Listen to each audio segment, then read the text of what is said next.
या बातमीचे प्रायोजक आहेत hotel Badepir, Laxmi market, Vijapur west, Solapur. दुसरी शाखा मुस्लिम बादशाहपेठ, जिंदाशाह मदार चौक, सोलापूर। सोलापूर शहरात रात्रीच्या वेळेस घरात घुसून चाकूचा धाक दाखवत जबरी चोरी करणारे तसेच वाहन चोरी करणारे दोन सराईत आंतरराज्यीय गुन्हेगार फौजदार चावडी पोलिसांनी मोठ्या शिताफीने जेरबंद केले। फौजदार चावडी पोलीस ठाण्याच्या डीबी पथकाच्या अथक प्रयत्नातून हा महत्त्वपूर्ण तपास यशस्वी झाला असून जबरी चोरी आणि वाहन चोरीचे एकूण 3 गंभीर गुन्हे उघडकीस आले आहेत। 11 ऑक्टोबर 2025 रोजी पहाटे अवंती हाऊसिंग सोसायटीमध्ये 4 सशस्त्र इसमांनी फ्लॅटचे दरवाजे तोडून जबरी चोरी केली होती। या घटनेमुळे शहरात भीतीचे वातावरण निर्माण झाले। घटनेची माहिती मिळताच पोलीस आयुक्त एम राजकुमार, पोलीस उपायुक्त विजय कवाडे, सहाय्यक पोलीस आयुक्त प्रताप पोमण यांनी घटनास्थळी भेट देऊन तपासाबाबत मार्गदर्शन केले होते। त्यांच्या मार्गदर्शनाखाली वरिष्ठ पोलीस निरीक्षक महादेव राऊत, पोलीस निरीक्षक तानाजी दराडे यांच्या नेतृत्वाखाली डीबी पथकाने आरोपींचा शोध सुरू केला। तपासादरम्यान जबरी चोरी करणारे आरोपी हे त्याच रात्री चोरीस गेलेली एक मारुती अल्टो कार आणि 2 मोटरसायकली चोरणारे असावेत असा पोलिसांचा संशय बळावला। तांत्रिक माहितीच्या आधारे तपास करत असताना गुप्त बातमीदारामार्फत माहिती मिळाल्यावर सहाय्यक पोलीस निरीक्षक संजय क्षीरसागर यांनी पथकासह कर्नाटक राज्यातील विजापूर येथे धाव घेतली। दिवस रात्र शोध घेतल्यानंतर दरोड्याच्या गुन्ह्यात 7 वर्षांची शिक्षा भोगून नुकताच सुटलेला मुख्य आरोपी मेहरबान सिंग मायासिंग दुधानी वय 34 राहणार विजापूर कर्नाटक याला 14 ऑक्टोबर रोजी ताब्यात घेण्यात आले। याच्या चौकशीतून त्याचा साथीदार हरेश विजयकुमार रामत्री वय 32 राहणार ठाणे यालाही 16 ऑक्टोबर रोजी अटक करण्यात आली। या आरोपींकडून चोरीच्या 2 मोटरसायकली, एक मारुती अल्टो कार, सोन्याची अंगठी, रोख रक्कम, गुन्ह्यात वापरलेला चाकू, कटावणी, 2 लोखंडी रॉड असा एकूण 1,52,000 रुपये किमतीचा मुद्देमाल हस्तगत करण्यात आला आहे। 2025 रोजी पहाटे अवंती हाऊसिंग सोसायटी या एरियात FC पोलीस स्टेशन हद्दीमध्ये एका बिल्डिंगच्या मध्ये 4 शस्त्रधारी इसम पहाटे आत आलं आणि तिकडे जे होतं त्यांना धमक्या देऊन त्यांच्याकडून चोरी केलं होतं, जबरन चोरी केलं होतं।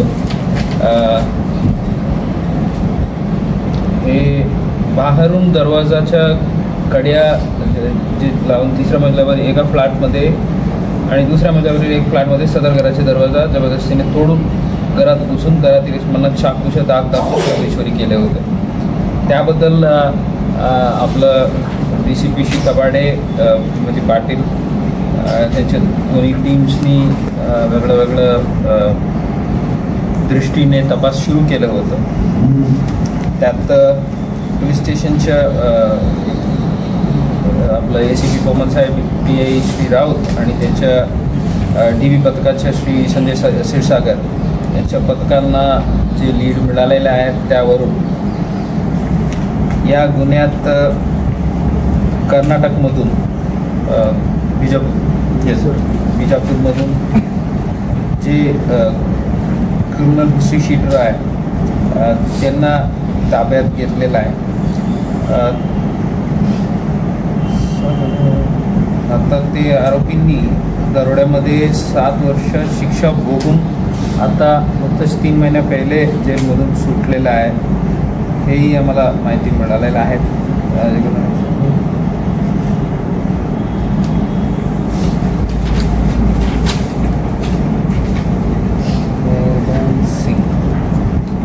मेहरबान सिंग असं यांचं नाव आहे, विजापूरचं आहे। मेहरबान सिंग माया सिंग दुधानी म्हणा वय 34, जर्मन फॅक्टरीच्या जवळ विजापूर गुरुनानक कॉलनी इकडे राहणार आहे। त्यांना 14 तारीख ताब्यात घेतलेला आहे। त्यांना अटक करून आता त्यांच्याकडून जे माहिती मिळालं, दुसरी आरोपी हरेश विजयकुमार रामत्री 32 वर्षाचे आहे। हे आहेत बदलापूर वेस्ट ठाणे। यांनाही आम्ही 16 तारीखला यांनाही ताब्यात घेतलेला आहे। सदर आरोपीकडून चोरीच्या 2 मोटरसायकली, एक मारुती अल्टो कार तसेच गुन्ह्यात चोरीस गेलेल्या दागिन्यापैकी एक सोन्याच्या अंगठी व रोख रक्कम असे एकूण 1,52,000चा मुद्देमाल हस्तगत करण्यात आलेला आहे। त्या गुन्ह्यात वापरलेले चाकू, कटावणी, 2 लोखंडी रॉड हे देखील हस्तगत करण्यात आलेले आहेत। यांच्या आणखी 2 साथीदार आहेत म्हणून आता निष्पन्न झालेलं आहे. त्यांचंही नाव निष्पन्न झालेलं आहे. त्यांच्यावर पण आता तपास पथक काम करत आहे. त्यांनाही लवकरात लवकर आम्ही ताब्यात घेणार आहे. यात इन्सिडेंट आहे रॉबरी इन्सिडेंटकडून सातत्याने आमच्या टीम्स तपास कामात होते आणि दुसरी रात्री आपल्या टीमला जे मेन आरोपी आहे त्यांना अटक करण्याचं यश मिळालं. यात ताब्यात घेऊन त्यांनी उत्कृष्ट कामगिरी केलेलं आहे. याबद्दल मी श्री कबाडे, श्री कोमल, श्री राऊत, श्री दराडे आणि क्षीरसागर आणि त्यांची टीम पूर्ण, प्रवीण चुंगे, शिवानंद दिवटे, कृष्णा बडरे, विनोद वटकर, अमोल करटमल, विनोद पुजारी, शशिकांत दराडे, अजय चव्हाण, आतिश पाटील, नितीन मोरे, किशोर तुकुवाले, सूरज सोनवलकर, आयाज बागलकोटे, महिला पोलीस शिपाई श्रीमती पूजा बोरकर, सर्वांना मी अभिनंदन करतो. उर्वरित दोन्ही आरोपी पण लवकरात लवकर ताब्यात घेणार आहे. तर यात सावंतीनगर हे खूप शहराच्या बाहेरचा भाग असाही नाही आहे. त्या ठिकाणी हे घटना घडलेलं आहे ते आणि आपण तपास दरम्यान फुटेजेस वगैरे व्हेरीफाय करताना आम्हाला हे दिसत आहे ते त्यांचे जे गुन्ह्यात वापरलेलं गाडी ते निघताना अगदी 2 मिनिटात आपलं पेट्रोलिंग मोबाईल तिथं पोहोचत आहे. म्हणजे कुठलाही प्रकारच्या कॉल किंवा कंट्रोलला कॉल आलं, 112ला कॉल आलं होतं तसं नव्हतं. आपलं जे रेग्युलर पेट्रोलिंग मोबाईल होतं तेच त्या भागात पेट्रोलिंगला तिथंच पोहोचलं अगदी 2-3 मिनिटात. हे दुर्दैवी गोष्ट आहे. त्या दरम्यान तिथं एवढा जवळ पेट्रोलिंग मोबाईल फिरत असतानाही अशा घटना घडलं होतं. तरी आपल्या टीम्सनी व्यवस्थित तपास करून शोध घेऊन अशा कट्टर आरोपींना पण लवकरात लवकर ताब्यात घेतलेले आहेत. हे जे कार त्यांनी वापरलं जोडवावी पोलीस स्टेशनच्या हद्दीमधून चोरलं होतं आणि ते वापरून हे रॉबरी केलं आणि दुसरी ठिकाणीतून 2 व्हीलर चोरलं आणि ते वापरून त्यांनी एस्केपचं रूट प्लॅन केलं होतं. ते अशा ते पूर्ण त्यांचे जे काही मोडस ऑपरांडी होतं ते पण आता उघड झालेलं आहे. लवकरात लवकर उर्वरित आरोपी आणि जे मुद्देमाल आहेत तेही आम्ही हस्तगत करणार आहे. ईडी दाखल आहे. जिंदम ते पवनचं सरनेम आहे. सग्गम पल्लवी प्रवीण सग्गम प्रवीण राईट. हे ईडी दाखल आहे. काय असा गैरसमज आहे कायदा म्हणजे कुठलाही कायदेशीर कारवाई केलं नाही वगैरे वगैरे. त्याच दरम्यान फायर डिपार्टमेंट आणि पोलीस डिपार्टमेंट अटेंड केलं होतं आणि ईडी दाखल करून MIDC पोलीस स्टेशनमध्ये इन्क्वेस्ट पंचनामा, स्पॉट पंचनामा आणि आपलं डॉक्टर्सच्या टीमनी कायदेशीर रीतीने पोस्टमॉर्टम करून त्यांचा रिपोर्ट प्राप्त करण्यात आलेला आहे. परिवारांच्या असा 2 भाग आहे. हजबंड, मुलगी, त्यांच्या साईडच्या एक फॅमिली आहे आणि मृतकांच्या भाऊ, आई त्यांच्या साईडच्या एक. सो जे ॲलिगेशन्स जे आहे ते पूर्णपणे आम्ही रेकॉर्डवर घेतलेलं आहे. अशा कोणाच्या काही ब्रशिंग अंडर द कार्पेटचा विषय नाही आहे. त्यांच्या भाऊंचे जे काही ॲलिगेशन्स आहे ते आम्ही पूर्णपणे रेकॉर्डवर घेतलेलं आहे आणि तपास अधिकाऱ्यांनी हे सर्व दृष्टींनी तपास केलेला आहे आणि काय यात आढळून आलं तर त्यानुसार आम्ही भविष्यात कलम वाढून पुढील तपास होईल.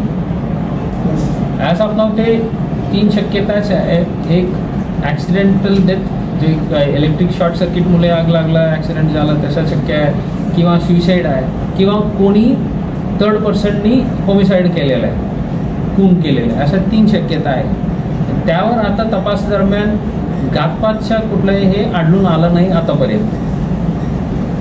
आणि इलेक्ट्रिसिटी डिपार्टमेंट असो, फायर डिपार्टमेंट असो, मेडिकली जे टीमनी पोस्टमॉर्टम केलं आहे त्यांच्या सर्वांकडून आमच्या चौकशी चालू आहे. जे रेकॉर्डवर आम्हाला पुरावा मिळेल त्यानुसार आम्ही भविष्यात तपास होईल.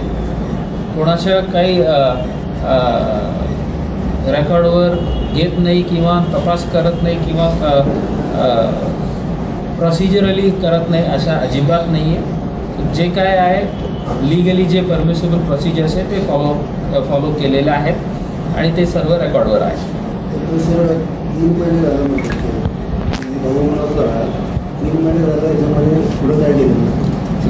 दिस is my official statement on this. आता आपल्यापैकी कोणाला यात नक्की काय डाऊट शक्य आहे ते परिवाराला पण आम्ही खूप वेळ बसून त्यांना तपासाच्या सर्व दृष्टीबद्दल समजून सांगितलेलं आहे. काही रेकॉर्ड्स त्यांना पाहिजे होतं ते पण आम्ही शेअर केलेलं आहे. जे फॉर एक्झाम्पल आम्हाला पंचनामाच्या कॉपी पाहिजे, फोटो पाहिजे, मेडिकल रिपोर्टच्या कॉपी, ते सर्व आम्ही शेअर केलेलं आहे. याच्या व्यतिरिक्त आपल्याला काही I would like to take questions on this पण not in front of camera. Because आपण हे याबद्दल आपला काय तपास झाला, we have some explanation, we would like to share it in so 9ची वेळ आहे, कंटिन्युअस सुट्टी आहे. त्या दरम्यान सोलापूर शहर पोलिसाकडून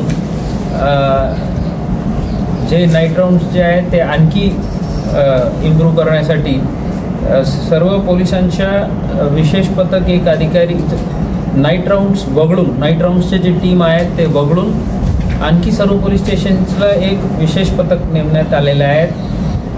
एक अधिकारी आणि त्यांच्यासोबत गरजेनुसार अंमलदार. आणि हे जे मेन आर्टिरियल रोड्स आहेत त्यांच्या पोलीस स्टेशनच्या हद्दीत तिथं रात्री 12 ते सकाळी 5 पर्यंत विशेष नाकाबंदी मोहीम करणार आहे. हे आता 2 दिवसापासून चालू आहे आणि प्रॉपर बॅरिगेडिंगसह जेवढा गाडी त्या दरम्यान फिरत आहे ते सर्वांचं चेकिंग होईल आणि जे काही कायदेशीर कारवाई आहे ते करण्यात येईल. आणि हे आता मागच्या 3 दिवसात we have had pretty decent number of cases. Motor vehicle कायद्यामध्ये जास्ती केसेस झालेल्या आहेत आणि विशेषतः विजापूर नाका पोलीस स्टेशन अंतर्गत नाकाबंदी दरम्यान एक अर्टिगा गाडीमध्ये तलवार घेऊन जात होतो ते पण आम्ही नाकाबंदी दरम्यान पकडलं आणि त्यांच्याविरुद्ध आर्म्स ॲक्ट अंतर्गत गुन्हेही दाखल करण्यात आलेला आहे. हे सुट्टीच्या दिवशी आहे आणि लोक बाहेर जाण्याची शक्यता आहे. याचा फायदा घेऊन असं काही मालमत्ता चोरी करण्याच्या उद्देशाने कोणी रात्री बेरात्री फिरत असलं तर त्यांच्यावर वचक बसवण्यासाठी हे विशेष मोहीम राबविण्यात येत आहे.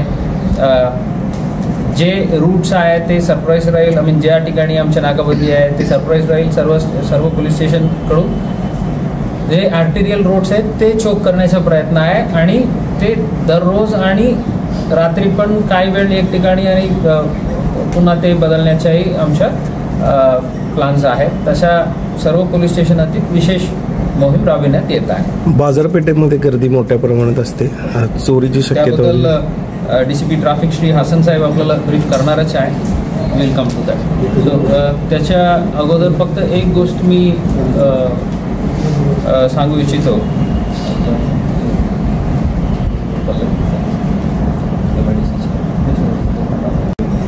वाहनं लावायची कुठं सर? आता तुम्ही वाहनं लावले तर आपण फाईन करतो.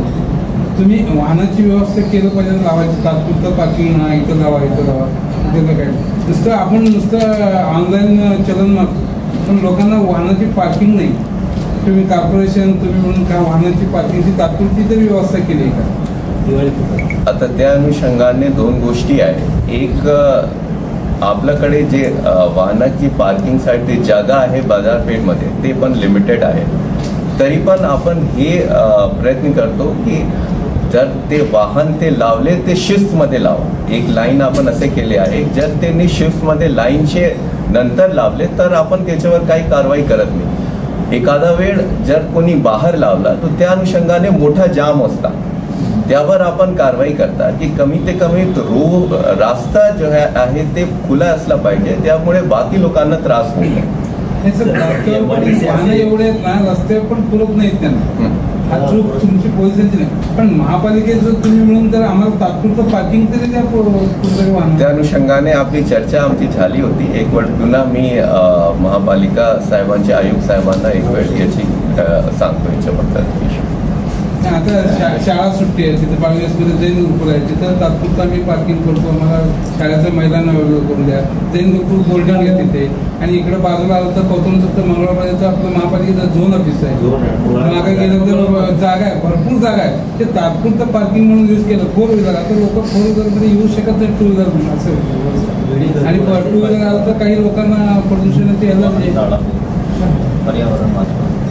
साहेब कितीही आपण प्रयत्न केले ना अशक्य आहे, कारण महापालिकेनेच एकेकाळी या शॉपिंग सेंटरला बांधकाम देताना परवानगी देताना त्यांनी पार्किंगचा विचारच केला नाही. त्याला हा गेल्या 10 वर्षापासून साफ होत आहे.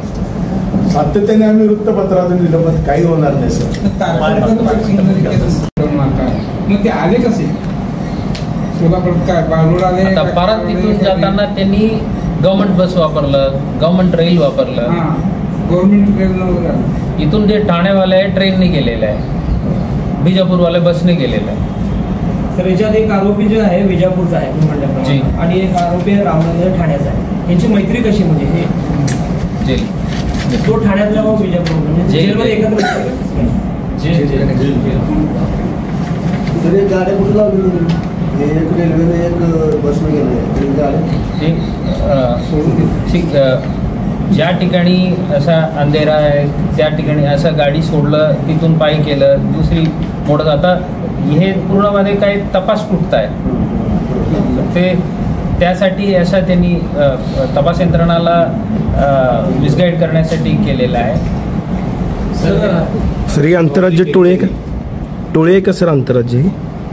हो, टोळी आहे नक्की. हे असं गुन्हेगारी टोळीचे आहे. त्यांना म्हणजे सर्वांचा रेकॉर्ड आहे अगोदरचा. सर ही रॉबरी केली त्यांनी ज्या अपार्टमेंटमध्ये केली, त्याची काय रेकी वगैरे केली होती का?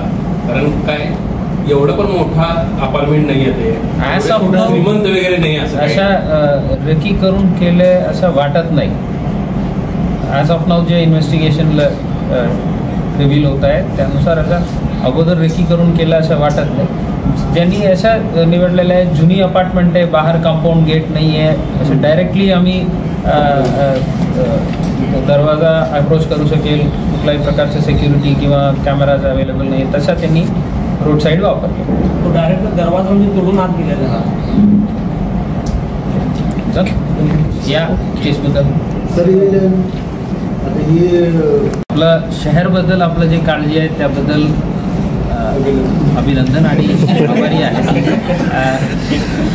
हे एक आम्ही सर्व स्टेक होल्डर्स आहे. मी मोटरसायकल घेऊन गेलं तर ज्या ठिकाणी सर्वात साईडला इतरांना गैरसवय होऊ नये तिथं मी पार्क करायला पाहिजे. जिथं मला सोय आहे तिथंच मी गाडी साईड स्टँड टाकून जाणार आहे, किंवा रोडवर गाडी टाकून तिथंच बसून गप्पा मारणे हे अवॉइडेबल आहे. आता 3-4 आता ऑटो आम्ही काही चालच व्यवस्थित नाही आहे म्हणून थांबवलं तर बघितलं तर स्कूल मुलगासारखा बसलेला आहे ड्रायव्हर सीटला, लायसन्स नाही, काही नाही. नवीन ऑटो घेऊन अशा लायसन्सशिवाय एक माणसांच्या ताब्यात देणारे नागरिकांना काय म्हणायचे, आणि ते पण सोलापूर करायचं आहे. अशा आपलं सर्वांनी आपलं आपलं स्तरावर आम्ही कायदा नियम पालन करणे आवश्यकता आहे. आणि हे अशा बाजारपेठमध्ये जास्ती गर्दी असण्याच्या वेळ आहे, कोणाला हे नवीन गोष्ट नाही आहे. जेवढं शक्य आहे तेवढं आम्ही पण वाहन लांबी पार्क करून पायी जाऊन आपलं जे काही खरेदी केलं तर आणखी बॉटलनेक क्रिएट नाही होईल. Just a matter of common sense. आता पोलीस विभागाकडून जेवढं काही शक्य आहे तेवढं ते आमच्या प्रयत्न चालू आहे, आणि इथं गर्दी असेल म्हणूनच विशेष टीम लावलेलं आहे ते मॅनेज करण्यासाठी. आणि नेहमी आपल्यासमोर बसून आपल्याही सूचना घेऊन त्यानुसार आमच्या कारवाईला जे काही फेरबदल करायचे ते करण्याचा प्रयत्न आहे. सो आपलं जे काही इतर विभागाबद्दलचे जे सूचना आहे ते कळविण्याचा प्रयत्न करू. आपणही प्रयत्न करा. धन्यवाद. ट्युशन टीचर आहे, आणि एक जे आहे ते नुकतंच सोलापुरात घर भाडे करून सोलापुरात राहायला आले होते, आपली रात्रग्रस्त असते, मात्र या रात्रग्रस्त वेळेस कुठं तर अवेअरनेस लोकांमधून कमी पडतं असं आपल्याला वाटत नाही का? दुसरी गोष्ट, एकूण दीड ते 2 तोळे सोनं होतं. 1.5 तोळे सोनं, 10,000 असं काहीतरी होतं आणि जवळपास 15,000 रुपये कॅश होते. तर ते पूर्ण कॅश आपण मुद्देमालाचे कव्हर केले. अजून पूर्ण मुद्देमाल हस्तगस्त झालेला नाही आहे. 2 आरोपी बाकी आहे, त्यांच्याकडून उर्वरित मुद्देमाल जप्त करण्याचे प्रयत्न होईल. पोलिसांसमोर एक चॅलेंजिंग आव्हान होतं, आपण पथकाला रिवॉर्ड वगैरे काय देणार? हो, नक्की हे प्रशासनीय काम आहे आणि कौतुकास्पद काम आहे. पण पूर्ण इन्व्हेस्टिगेशन होऊन उर्वरित आरोपी मुद्देमाल सर्व हस्तगस्त झाल्यानंतर रिवॉर्ड करणं योग्य राहील. ठीक आहे. आणि कोटीच्यापेक्षा जास्त पैसे होऊन जाईल. तो काय उद्योगपती, कारखानदार का सामान्य आहे काय? 1 कोटी रुपये त्याच्यात सापडतात रोकडा. 1 कोटी रुपये सापडतात, रोड वारंवार त्याला देत आहेत. ते त्यांचं काही बिझनेस होतं, पण आता हे यांना देण्यासाठी कधी इतरांकडून कर्ज घेऊन पण दिलेलं आहे. सर, साधारण किती कोटीचा स्कॅम आहे हा? टोटली किती कोटीची, हा आकडा किती कोटीपर्यंत जाऊ शकतो? 3 करोडपर्यंत झालेला आहे. आणखी कोणी असलं तर समोर येतील. आता विजापूरलाही काही लोकांना यांनी अशा फसवणूक केलेल्या आहे असं कळत आहे. तिकडच्या पोलिसलाही आम्ही इन्फॉर्मेशन दिलेलं आहे. सर, हे जे ट्रान्झॅक्शन ऑनलाईन व्हायचं की कॅश जबाब देईल पूर्ण कॅशनी केलेलं आहे. पूर्वी बी असं केलं का सर? कधी मंगळवेळाचं जेवण हे पण तसंच.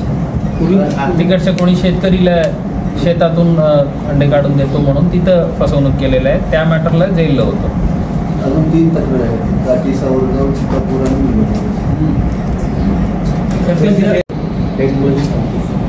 की मध्य भारतीमध्ये सुगंधी दुकान आहे बघा, त्याच्या बाजूला ते सामान मिळतं म्हणजे ते सगळं झाडून ते पूजा अर्चा करते आणि त्याचं धूळ येत आहे. त्याच्यामुळे ते माणूस त्यांच्याकडे वळून भेटलं जातं आणि ते फक्त त्या दुकानामध्ये त्या असे भोंदू बाबा आहेत ना, तेच घेतात म्हणजे असं कळालं बरं. क्वेश्चन, प्रश्न काय? आपल्याकडे जे माहिती होतं ते आपण सांगितलेलं आहे. माहिती दिली का?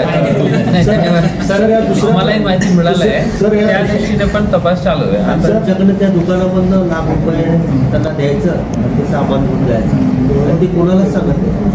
फक्त ते असे ठराविक भोंदूबाप आहेत, त्यांनाच ते गाठवण आहे आणि त्याच्यावर त्यांचा व्यवसाय आहे.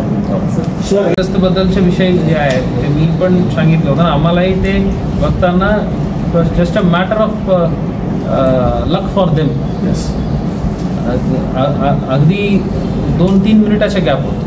आता आमच्या पार्टी 2 मिनिट अगोदर पोहोचलं असलं तर ते असं पळत येताना आमच्या हातात सापडलं असेल, किंवा इन्सिडेंट होत असताना जे विक्टिमचे जे आवाज आहे ते आमच्या गाडीपर्यंत पोहोचतात. ते मिसफॉर्च्यून आहे. त्या अपार्टमेंटमध्ये इतर नागरिक होते राहण्यास, मात्र हे सर्व चाललं असताना त्या परिसरातील नागरिकांनी कुठली भूमिका घेतली नाही, म्हणजे त्याबद्दल मी काय कमेंट करू. ताज्या बातम्या पाहण्यासाठी प्राईम महाराष्ट्र न्यूज चॅनलला सबस्क्राईब करा.